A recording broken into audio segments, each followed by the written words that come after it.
하나님 말씀 요엘 2장입니다. 2장 1절 2절 두 절인데요.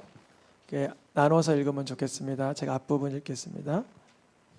시온에서 나팔을 불며 나의 거룩한 산에서 경고의 소리를 질러 이 땅 주민들로 다 떨게 할지니 이는 여호와의 날이 이르게 됨이니라. 이제 임박하였으니 곧 어둡고 캄캄한 날이요 짙은 구름이 덮인 날이라. 새벽빛이 산 꼭대기에 덮인 것 같으니 이는 많고 강한 백성이 이르렀음이라.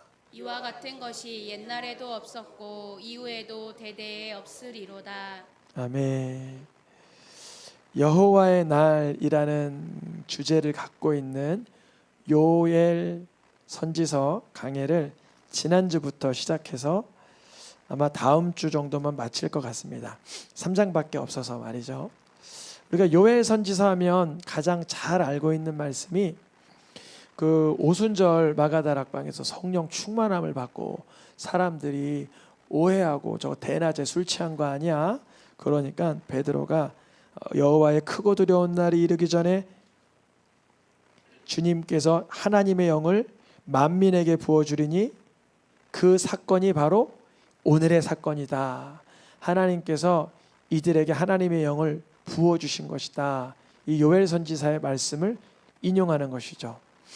그래서 요엘 선지서에서는요, 훗날 하나님의 특별한 날이 임할 때면 그날이 두렵고 무섭고 떨리고 당혹스러운 날이지만 그때 하나님을 찾는 자에게는 구원이 있으리라는 명백한 진리를, 통상적 진리를 선포하고 있어요. 그러다 보니까 이들이 심판받는 이유에 관해서 별로 얘기를 안 해줘요. 도둑질했지, 예배 잘 안 드렸지, 이런 걸 지적을 안 해요.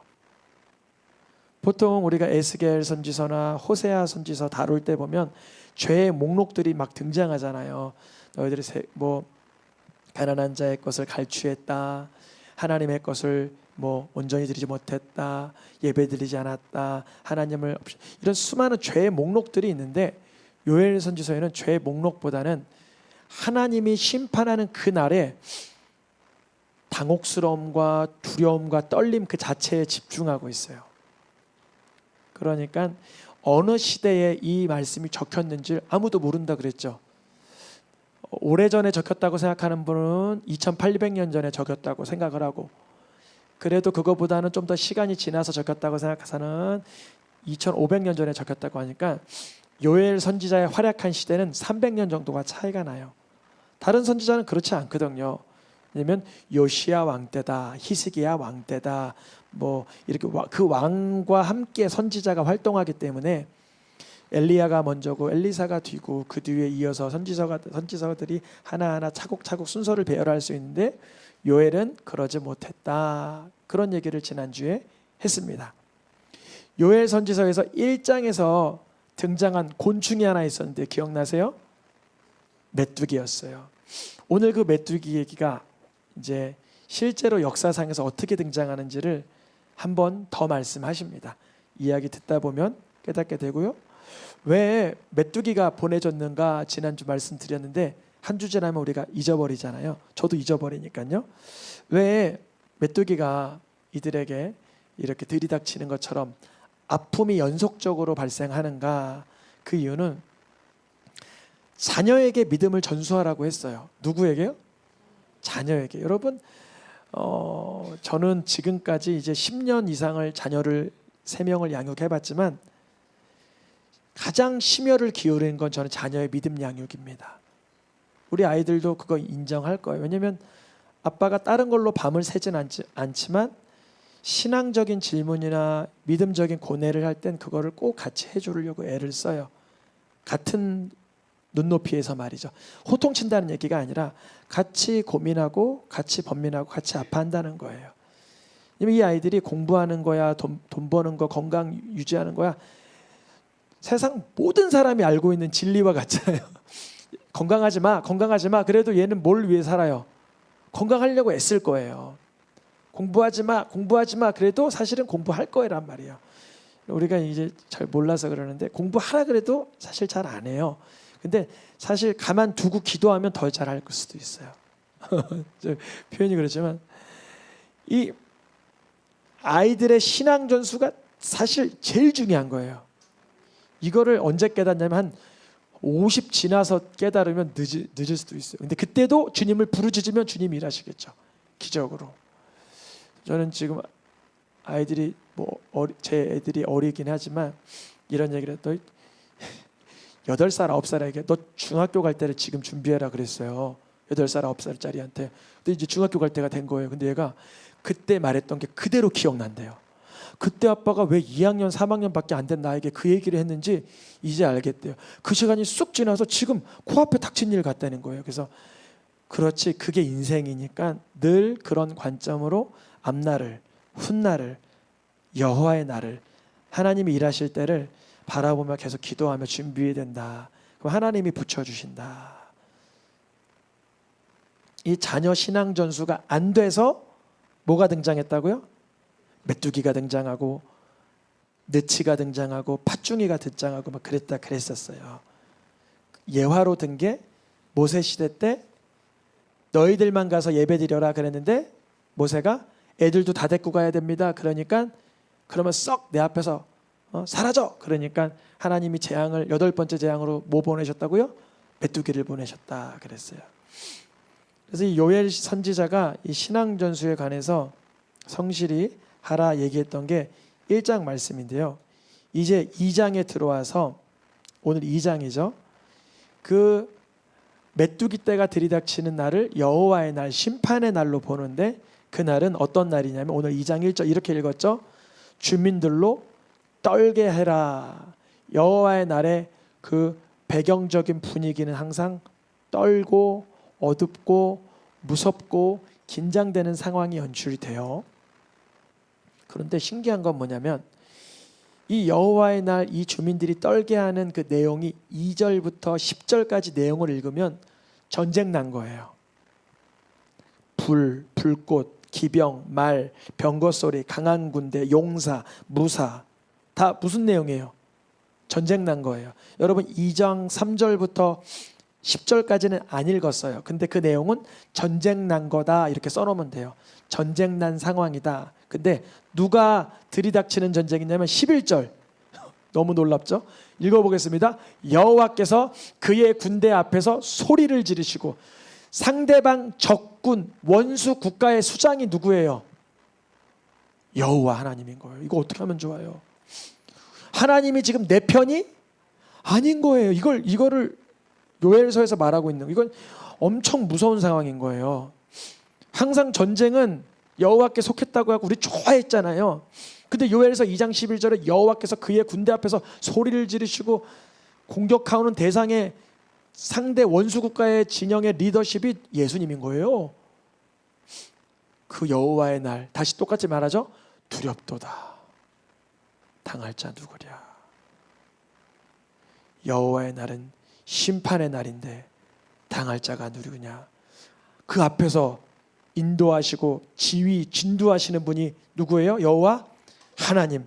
부르시고 목소리를 내시고 진동하시는데 피할 때는 아이러니하고 모순되게도 누구밖에 없냐면 그 하나님께로 피하는 방법밖에 없는 거예요. 그럼 뭐 해야 될까요? 하나님께서 우리 삶 속에서 애통하는 순간을 주실 때 그게 어떠한 상황인지는 모르겠지만 요엘서에서는 전쟁적인 상황을 연출하고 있는데 하나님이 그 상대 국가의 수장이라면 내가 할 일은 뭐밖에 없어요? 하나님께 피하는 것밖에 없는데 하나님께 피한다는 건 오늘 그래서 2장 12절 13절에서 하나님께 피하는 방식을 알려주는데 3가지입니다. 금식하고 애통하고 마음을 찢으라 이렇게 가르쳐주고 있어요.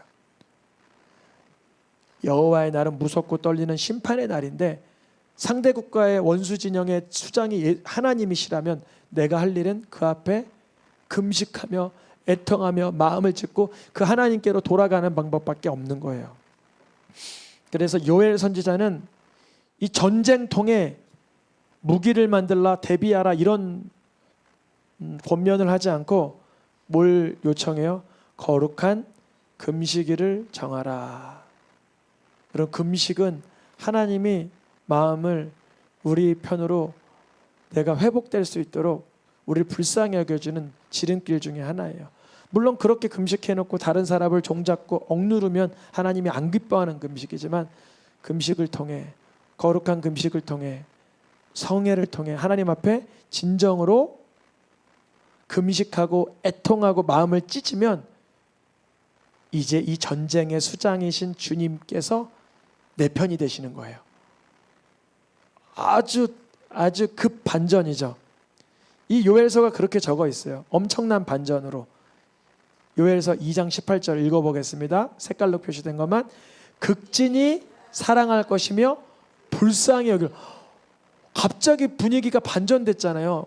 상대 국가의 진영의 수장으로 소리를 지르며 공격을 해오시던 주님이 갑자기 극진히 사랑하시며 불쌍히 여기시는 이 반전은 그 중간에 뭐가 있었기 때문이냐면 회개와 금식과 애통이 있었기 때문에 그런 거예요.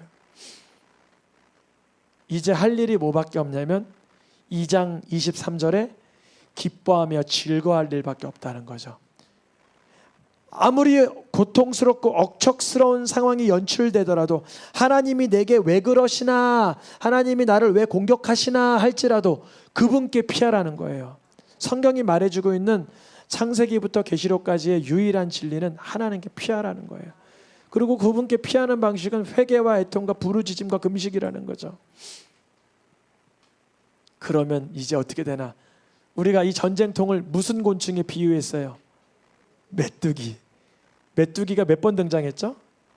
메뚜기, 느치, 팥중이, 또 하나 더 있었는데, 그러니까 황충, 이렇게 여러 가지 있었어요. 근데 이게 놀라운 소식이에요. 이제 2장 25절 색깔로 표시된 거 읽어보겠습니다. 내가 전에 보낸 큰 군대 먹은 횟수대로 너희에게 갚아주시는 하나님. 6월달 주제가 뭐예요? 갚아주시는 하나님. 그래서 저는 참 부족한 사람이지만 하나님이 이렇게 말씀을 전하다 보면 이때 이걸 주시는 까닭이 있구나, 이런 혼자 이렇게 웃을 때가 있어요.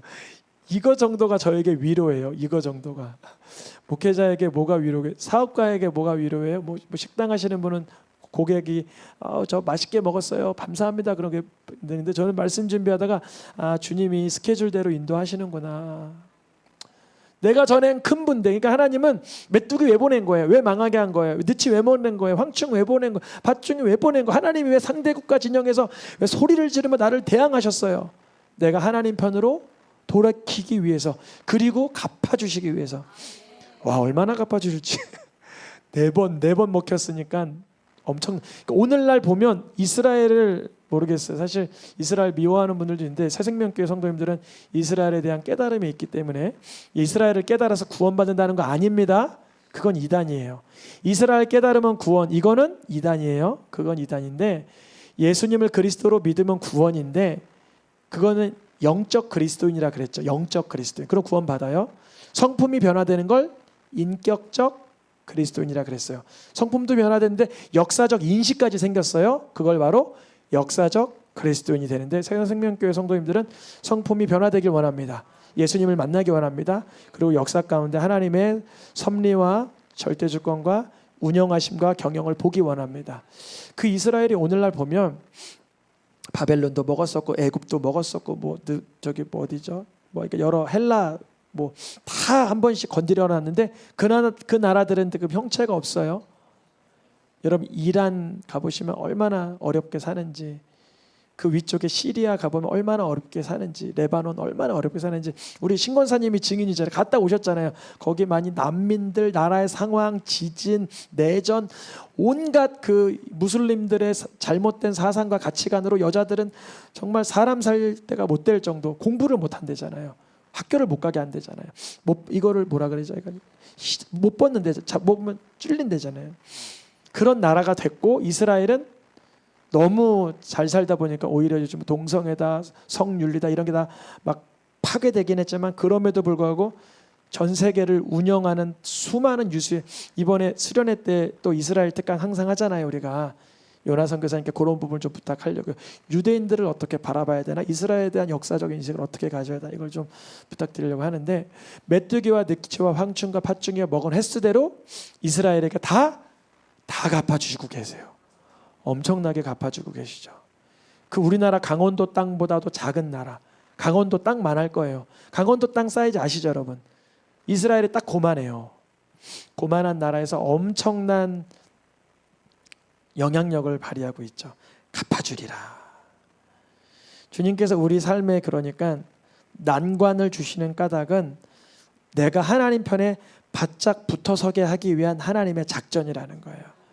그러니까 우리가 우리의 삶 속에 어려움이 있을 수 있어요. 좀 그렇지만 이번 달 거의 한 새생명교회에서 4-5가정 정도가 다 차 사고가 났더라고요. 장로님, 뭐 집사님 뭐 해가지고 여러분은 서로들 연결이 안 돼, 이게 소식통이 안 들어. 저한테는 다 들어오잖아요. 여기서 고쳤다, 저기서 렌트했다, 저기서 고쳤다, 여기서 고쳤다. 왜 그런가 보니까 주님이 이거예요. 깨어 있으라고. 지금 무슨 기간이에요? 교회적으로 1층에 공사하고 있잖아요. 여러분 혹시 내 안방 뭐 이렇게 공사하고 수리하면 신경 써요? 신경 안 써요? 저는 저희 집 뭐 하나만 해도 엄청 신경 쓰거든요. 저희 뭐 누구 가까운 분 뭐 한다 그러면 엄청 신경 쓰는데, 교회니까 더 마음이 어떻겠어요? 뭐 하나라도 성도님들 끄슬리면 안 되고, 다치면 안 되고, 손해 보면 안 되고, 또 잘못되면 안 되잖아요. 꼼꼼히 보는 거죠. 우리 성도님들도 같이 깨어서 중보기도해 주시길 부탁드립니다. 주님, 그런 감동을 한 열흘 전에 주셨는데 그게 맞을까 계속 고민하고 있었어요. 근데 주님이 오늘 이게 수요 예배 오실 정도면 그래도 다 어느 정도 뭐랄까요, 그런 하나님께 헌신된 분들이잖아요. 그래서 주님이 더 깨어 있으라, 기도하라, 이런 마음을 주시는 것 같아요. 근데 여러분, 그거는 주님이 어떻게 주신다고요? 갚아주셔요. 걱정 마세요. 그래서 어느 성도님도 이렇게 해가지고 지난주에 많이 속상해 하셨는데 주님이 그것도 갚아줄 줄 믿습니다. 뭐 그런 거든 아니면 사업 간의 어려움이든 뭐 어떤 직장 생활 간의 어려움이든 주님은 우리 믿는 자녀들에게 고난을 주시는 이유는 하나님과 더 근접할 수 있도록, 우리가 더 친밀한 교제를 나눌 수 있도록 주시는 기회인 줄 믿습니다. 이 사건 이후에 등장하는 말씀이 바로 하나님의 영이 부어진다는 거예요. 하나님의 영을, 그러니까 갑절로 갚아주시는 방법이 뭐냐면 외형적인 것만 갚아주는 게 아니라 영적인 상태가 교정되는 거예요. 우리가 만약에 손해본 게 이마만한 손해를 봤어요. 그런데 주님이 이마만한 걸로 갚아줬어요. 그러면 육은 갚아지는지 모르지만 영은 하나님과 여전히 대적하는 상태라면 얼마나 그게 무서운 거예요. 주님은 분명히 우리들을 향하여 횟수대로 갚아주겠지만 이것만큼 중요한, 이거 이상 중요한 게 하나님의 영을 부어준다는 거예요. 하나님의 영을 부어준다는 거는 내가 하나님을 경외하게 되는 상태가 되는 거예요. 저희가 예수님을 구주로 바라보는 인격이 되는 거예요. 영성이 되는 거예요. 그것이 우리에게 가장 필요한 말씀이에요. 메뚜기를 예화로 들어서 여호와의 날을 이야기하던 요엘 선지자가 결국은 이야기하려는 것은 저주와 심판이 아닌 축복과 회복이었던 거예요. 우리의 삶 속에 어려움을, 하나님을 더 가까이 하는 계기가 되실 수 있기를 축복합니다. 저는 적극적으로 우리 성도님들에게 어려움이 없기를 방어 기도해요. 주님, 어려움이 없게 해주세요. 잘 되게 해주세요. 응답해 주세요. 치유해 주세요. 계속 그 기도해요. 그리고 마지막으로는 주님의 뜻이라면 감당할 수 있도록, 인내할 수 있도록, 성령 충만할 수 있도록 축복해 주세요. 이렇게 선언을 하죠. 우리 성도님들, 내 영을 만민에게 보여주는데 누구에게 보여준다 그래요?